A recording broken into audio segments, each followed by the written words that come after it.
এই নন্দু, দেখো দেখেছো ওর অবস্থা। চলে এসছে আজকে, যেই আমাকে রাস্তা দেখেছে সে দেখে দৌড় মেরে ছুটে চলে এসছে পিছনে পিছনে।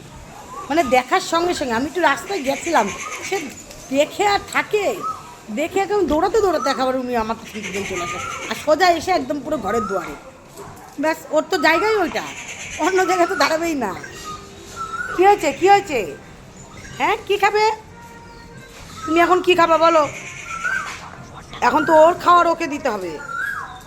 ওর তাকিয়ে রয়েছে, দেখ ঠিক তাকিয়ে রয়েছে কিন্তু। এই নিচে কি কি মুখ দিচ্ছিস তুই? হ্যাঁ এদিকে তাকা। হ্যাঁ আবার তাকাচ্ছে, দেখ দেখ, এদিকে তাকা। হ্যাঁ তাকিয়ে থাকবে একদম। শুধু তোমার আদর খেতে পারলে তোমার একদম পুরো ঠিক আছে। দেখ শোনা, তুই আদর করছিস চুপ করে মাথা নিচু করে রয়েছে, দেখেছিস?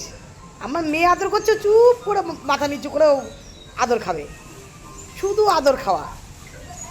কী হয়েছে নন্দু?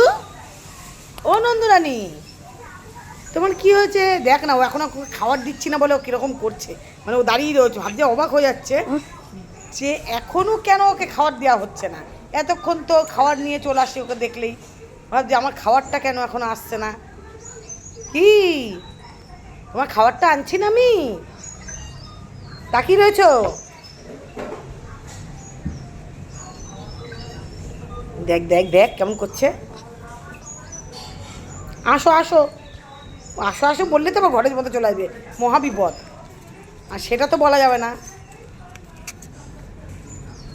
এদিকে আয়, এদিকে তাকা, এদিকে আয়, এদিকে থেকে ওই সিঁড়ির থেকে আগে এখানে আসবি, তারপরে খেতে দেবো। বিস্কুট খা, ওখানে দাঁড়িয়ে খা। তুই আগে ওখান থেকে সরবি, এদিকে আসবি, তারপরেই তোকে আমি তোর খাবার খেতে দেবো।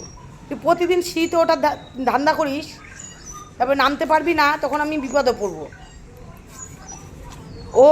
ওর ইচ্ছা কবে ও সিঁড়ি দিয়ে ঘরে উঠবে, এইটা বোঝে না যে ও নামতে পারবে না। তো খুঁজেই যাচ্ছে ঘরের মধ্যে যে কি কি হচ্ছে ঘরে, ওর খাবারটা কেন আসছে না। আজকে মজা দেখ না, খাবার দিচ্ছি না কেমন তাকিয়ে রয়েছে। কি দিচ্ছি না নন্দু? খাবার দিচ্ছি না তোমাকে, দিচ্ছি না। তুই এত শান্ত হয়েছিস কেন রে? একদম শান্ত, একদম শান্ত শিষ্ট। এক পা আবার ওই সিঁড়ির উপরে তুলে দিয়েছে, অবস্থা।